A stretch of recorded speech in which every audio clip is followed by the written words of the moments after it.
Bom dia, boa noite, boa tarde, não sei quando vocês estão vendo esse vídeo. Bem, gente, esse é o primeiro vídeo de muitas videoaulas que vão vir pela frente. E esse é o primeiro vídeo que eu faço de todos, tá? Então vocês podem se sentir honrados por terem sido os primeiros a serem os pilotos de teste dessa experiência totalmente diferente na minha vida e provavelmente da vida de vocês. Bem, como eu prometi para vocês, a ideia aqui, neste vídeo, é fazer uma análise daqueles casos que eu pedi para vocês fazerem em casa. Aqueles casos que debatem a questão da concorrência do cônjuge e dos descendentes na sucessão do decujus, o nosso velho amigo presuntinho. Bem, então, vamos lá, caso número 1. Todo mundo abre que pôde fazer, ótimo. Quem não pôde fazer, eu espero que pause o vídeo, tente fazer os exercícios e depois volte aqui se tiver dúvidas. A gente vai tentar ser o mais didático possível e o mais calmo também, né? Eu sei que vocês ficam meio nervosos com conta, com essas regras de sucessão. Não é para tanto, é tranquilo. Então, não tem um problema com relação a isso. Bem, vamos lá. Primeiro caso, o caso do Adamastor e da Berenice, né? Eles se casaram sem nenhum tipo de patrimônio particular pelo regime da comunhão parcial de bens. Eles tiveram 2 filhos, o Clodoaldo e o Demócrito. O Adamastor, coitado, ele acaba falecendo e deixa o patrimônio de 2 milhões de reais, que foi adquirido na constância do casamento. Considerando as 3 teorias sobre partilha de patrimônio no regime da comunhão parcial de bens, qual a resposta que representa a melhor alternativa possível para o Clodoaldo? Como é que a gente faz essa análise nesse caso? Bem, a primeira coisa que a gente precisa fazer é o seguinte. Clodoaldo era casado? Era. Ponto 1, beleza. Então, se ele era casado, o cônjuge vai receber alguma coisa na maior parte dos regimes de bens. Esse é o primeiro ponto. Segunda questão. Ele tinha filhos. Ok, então é o caso de concorrência sucessória entre cônjuge e descendentes. Ótimo. A gente já viu que ele faleceu deixando um patrimônio de 2 milhões de reais e todo esse patrimônio foi adquirido na constância do casamento. E esse patrimônio é todo comum. Não houve patrimônio particular. Não havendo patrimônio particular, a gente já pode ficar mais tranquilo, porque fica mais simples, né? Quais são as 3 teorias? Vamos lá por partes. Na primeira teoria, que é a mais aceita, onde o cônjuge meia, ele não herda. E onde ele herda, ele não vai meiar. Então, nessa situação em que o cônjuge só tem a meiação dos 2 milhões, a gente já sabe de antemão que a Berenice já tem garantido para ela 1 milhão de reais, que é 1 milhão da meiação. Ok, e quanto ao outro 1 milhão de reais que foi deixado pelo Adamastor? Porque metade é da Berenice, que está viva, e a metade é do Adamastor. Pela teoria mais aceita pela doutrina e jurisprudência, o que vai acontecer com esse 1 milhão vai ser dividido entre os 2 filhos, Clodoaldo e Demócrito. Então, por essa teoria, 500 mil para cada um. Ok, com isso a gente até vê que a alternativa B, né, a segunda alternativa aqui, já é de 500 mil. É essa a resposta certa. Quais seriam as outras teorias, né, para a gente já ir analisando? Isso deve ser importante para os próximos casos. Bem, pela segunda teoria, você vai pegar todo o patrimônio deixado pelo Clodoaldo não, né, o Adamastor, pelo Adamastor, e é 1 milhão de reais, e vai ser dividido por todos os herdeiros. Quem são os herdeiros nesse caso? Berenice, Clodoaldo e Demócrito. Então a gente vai dividir 1 milhão por 3 e daria 333 mil para cada um. Com isso, a Berenice fica com um patrimônio total de 1 milhão 333 mil reais e os demais filhos vão ficar cada um com 333 mil reais, certo? Então, qual que é a resposta certa que representa uma alternativa melhor para o Clodoaldo, filho do Adamastor? Vai ser a resposta B, 500 mil reais, pela aplicação da primeira teoria da comunhão parcial de bens. Tudo certo? Esse, então, foi o nosso primeiro caso. Vamos para o segundo, então. No segundo caso, a gente tem o Eurico com um patrimônio particular de 1 milhão e 2 filhos, o Godofredo e o Honório. O Eurico vai se casar com a Filomena, que não tem patrimônio particular nenhum, e no regime da comunhão parcial de bens. Quando o Eurico falece, o casal já tinha juntado um patrimônio de 2 milhões de reais. Bem, qual que seria então a melhor alternativa para a Filomena nessa situação? Então, gente, vamos lá. Qual seria a melhor alternativa da Filomena? A gente tem aí, de novo, as 3 teorias da comunhão parcial de bens e se aplicando para a situação de concorrência com os descendentes. Lembrando que só interessa o regime de bens do morto quando existe concorrência do cônjuge com os descendentes. Como a gente vai ver numa próxima aula, quando existe concorrência com os ascendentes, isso não é importante. Então, vamos lá. A melhor teoria para Filomena seria a segunda teoria. Por quê? Porque na segunda teoria, ela tem a meação dela e tanto o patrimônio particular do morto, quanto a meação, que eu chamo de meação do morto, que é a meação que era do morto, vão ser reunidas num grande bolo e ela vai participar dessa divisão. Então, nessa situação, o que acontece? Filomena, Godofredo e Honório vão ter a divisão dos 2 milhões, que é o patrimônio particular, mais o patrimônio comum, tirando a meação, dividindo aí pelos 3. Vai dar 666 mil reais para cada um. Por quê? A Filomena tem 1 milhão de meação e os outros 2 milhões, que reúnem o 1 milhão do patrimônio particular, mais o 1 milhão do patrimônio comum, vão ser divididos entre os 3. Tá? Qual seria a diferença aí com relação às outras respostas, né? Para as outras respostas, a Filomena só vai participar do patrimônio particular do morto. Então, com isso, ela teria só 333 mil. Por quê? Porque onde ela meia não herda, onde ela herda não meia. Essa mesma resposta de 1.333 mil é a mesma para a terceira teoria. No caso, a diferença é que você tem aí a situação de qualquer patrimônio está sendo dividido por 3. A meação do morto ou a meação do patrimônio particular, ou a divisão do patrimônio particular. É bom que para vocês consigam entender o que eu estou falando, vocês acompanhem aí com o caso, e com a resolução e listem as teorias, senão vai ficar todo mundo vai ficar muito perdido. Vamos para o terceiro caso agora? Então, no terceiro caso, o Inácio tinha um patrimônio de 1 milhão de reais. Casou com a Justina, que não tinha patrimônio nenhum, e eles se casaram no regime da comunhão universal de bens. Dessa união, tiveram 2 filhos, Catrina e Leôncio. Esse casal, com o trabalho deles, amealharam um patrimônio de 5 milhões de reais. E depois disso, o Inácio ainda recebeu mais 3 milhões de reais de herança. Bem, com o falecimento do Inácio, quanto que vai receber o Leôncio? O Leôncio é o filho do Inácio, né? E o regime que ele casou, o Inácio, foi da comunhão universal de bens. Bem, pessoal, a gente tem que somar tudo que foi amealhado pelo casal durante o casamento. Então a gente tem aí 1 milhão de reais de patrimônio particular, né, inicialmente, mais os 5 milhões que eles conseguiram juntar ao longo da vida, mais os 3 milhões de herança. A gente tem que lembrar que patrimônio particular e herança, na comunhão universal, comunica, vira uma coisa só. Virando uma coisa só, 5 mais 3 mais 1, a gente tem 9 milhões de reais de patrimônio. É um belo patrimônio, né? Como é que vai ser dividido isso? Como a gente aprendeu na sala de aula, e isso fisicamente, não só por vídeo, né?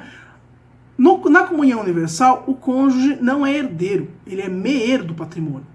Então, se é comunhão universal, a gente junta aqui 9 milhões, divide por 2 e pronto. A gente sabe que a Justina vai ter direito a ficar com 4 milhões e meio de reais, a meação do patrimônio do casal. E quanto vai receber o Leôncio? Quantos filhos eles tiveram? 2. 2 filhos, Catrina e Leôncio. Então a gente pega 4,5 milhão, que foi o que sobrou, 4,5 milhões, e esse 4,5 milhões vai ser dividido pela metade. 4,5 dividido por 2, 2 milhões 225 mil reais, que é a alternativa D aí do nosso teste do formulário do Google, tá? Então a gente tem mais essa. Quarto caso agora, pessoal. Quarto caso é do Menelau, 70 anos, se casando com a Noêmia de 35, pelo regime da separação obrigatória de bens. Como a gente lembra, né, na separação obrigatória de bens, o cônjuge vai concorrer com os descendentes ou não? Lembrem disso. Então, nesse casamento, o Menelau tinha um patrimônio de 3 milhões e 2 filhos anteriores, Orestes e Perseu. Nada foi adquirido durante o casamento. Com o falecimento do Menelau, quanto vai receber a Noêmia? Bem, Noêmia vai concorrer com os descendentes da separação obrigatória de bens? Não. Então vai receber quanto a Noêmia desses 3 milhões de reais? 0, nada, radinha. Não tem nem conta para fazer. Então, viu separação obrigatória, viu que não houve qualquer tipo de patrimônio minimamente comum sendo produzido, então, ok, separação obrigatória, não tem concorrência, o cônjuge não recebe nada, tá? Então, não tem muito, vamos dizer que não tem muito mistério com relação a esse caso número 4. Caso número 5. Quintino e Rosália se casam pelo regime de separação convencional de bens. Vejam só, obrigatório é uma coisa, convencional é outra. Então, no regime da separação convencional de bens, o Quintino tinha um patrimônio de 3 milhões e durante o casamento aumentou em mais 2 milhões. No casamento nasceram 2 filhos, Salomé e Tobias. Com o falecimento do Quintino, quanto que vai receber a Salomé, ou seja, a filha do Quintino? Se a separação é convencional, existe meação? Não tem, gente, não tem meação nenhuma. Todo esse patrimônio é do Quintino. Se todo esse patrimônio é do Quintino, como seria dividido esse patrimônio do Quintino? Dividido igualmente entre cônjuge e filhos, no caso os descendentes, né? Então, 1/3 para Rosália, 1/3 para Salomé e 1/3 para o Tobias. 5 milhões dividido por 3, 1.666.666,666 e assim por diante. Então, a gente divide igualzinho para todo mundo, cada um recebe 1/3, porque o cônjuge concorre com os descendentes do falecido e pronto. Mais um caso, caso número 7. No caso número 7, a gente tem a Yolanda e o Zósimo se casando no regime da comunhão parcial, quando a Yolanda já tinha 2 filhos, Asdrúbal e Benta. Bem, a Yolanda vai falecer deixando um patrimônio de 3 milhões de reais. E 1 milhão ela já tinha quando do início do casamento. Então, vejam só, comunhão parcial com 1 milhão que já existia no começo do casamento. Pelas regras da comunhão parcial de bens, esse 1 milhão é patrimônio particular. O que leva à conclusão de que dos 3 milhões, 2 milhões é patrimônio comum. Acho que isso é importante lembrar. Bem, os 2 filhos comuns também, Constantino e Dalila. Então você vê que a Yolanda deixou 4 filhos. 2 que eram anteriores ao casamento, Asdrúbal e Benta, e 2 que eram no casamento com Zósimo, no caso Constantino e Dalila. Bem, qual que é a pergunta? A pergunta é qual seria a melhor alternativa para o Zósimo cônjuge no caso. Essa aqui é a questão mais complicadinha que a gente tem até agora. Então como é que a gente vai resolver essa questão? Primeiro, a gente precisa reservar a meação do Zósimo. O Zósimo sempre vai ter meação, não interessa o que a gente vai pensar. Se tem comunhão parcial de bens, o Zósimo tem direito aí à meação. Bem, então, qual que é a meação do Zósimo? 1 milhão de reais, não tem mais o que dizer. Agora, para cada teoria de comunhão parcial, a gente tem que aplicar as teorias sobre reservar ou não a 4ª parte do patrimônio do morto. Para o cônjuge, né? Para o cônjuge do morto, que são os 25%. Assim, resumindo, vocês vão ter que simular 6 situações. Primeira teoria, que é o cônjuge recebe como herdeiro do patrimônio particular e não da meação. Segunda teoria, cônjuge herda do somado da meação do morto com o patrimônio particular. E a terceira teoria, no qual o cônjuge só vai partilhar o patrimônio da meação do morto com seus descendentes. São essas 3 situações.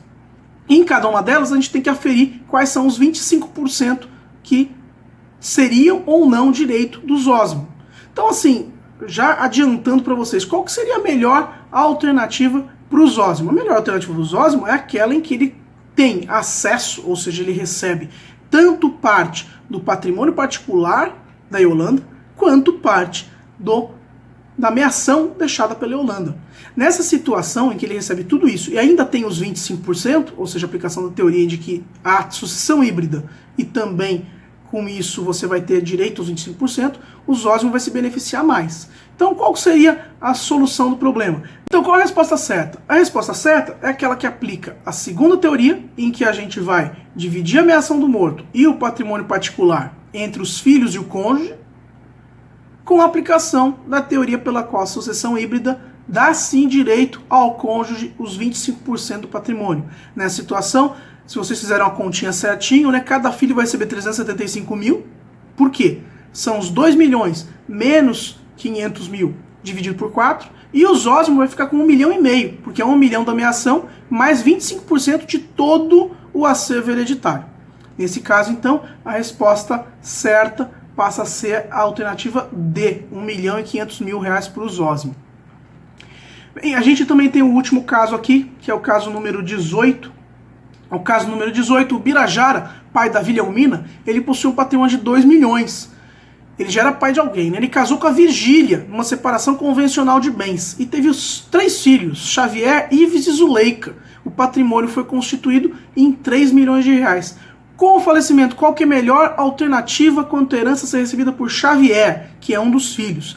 Vejam que tem uma sucessão híbrida aí, porque o Birajara já tinha um patrimônio, já tinha uma filha, ele cai de separação convencional, aumenta seu patrimônio e tem mais 3 filhos. Então, como vai ser a situação da Virgília e dos 4 filhos, no caso, né, filha anterior do casamento, que é a Vilhelmina, e os 3 filhos posteriores no casamento com a Virgília?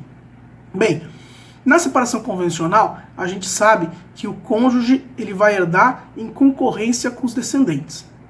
Nessa situação, a gente vai pegar os 5 milhões e dividir por 5. Essa é a melhor situação para o Xavier, porque ele vai receber R$1 milhão. A alternativa seria aplicar a reserva da 4ª parte em benefício da Virgília. E daí, com isso, a Virgília teria R$1.250.000, porque 25% de R$5 milhões, e os outros filhos receberiam 937 mil cada. Então, a resposta certa aqui é R$1 milhão, alternativa D, a 4ª alternativa aqui do nosso caso, e com isso a gente não reserva os 25%, porque isso é melhor para o Xavier. Essa foi a pergunta, né? Qual que é a melhor alternativa para o Xavier? Eu espero que vocês tenham entendido. Eu sei que é muito difícil resolver isso assim com um caso prático. Eu vou tentar fazer uma ediçãozinha de vídeo, tentar colocar alguma coisa como com texto para ajudar. Espero que tenha ficado bom, porque vocês estão vendo isso no futuro, né? Eu estou no passado falando isso para vocês. E a próxima aula a gente já vai tratar de um outro assunto. Então vai tratar mais dessa questão de concorrência com o cônjuge. A gente vai tratar exclusivamente da sucessão para os descendentes. Então a pessoa não tem cônjuge, como que vai ser dividido esse patrimônio? Até a próxima aula e bom dia, boa tarde, boa noite, conforme o caso. Tá, gente? Foi um prazer. Espero que vocês sejam compreensivos, que com o tempo a coisa eu acho que vai ficar melhor. Abraço e tchau.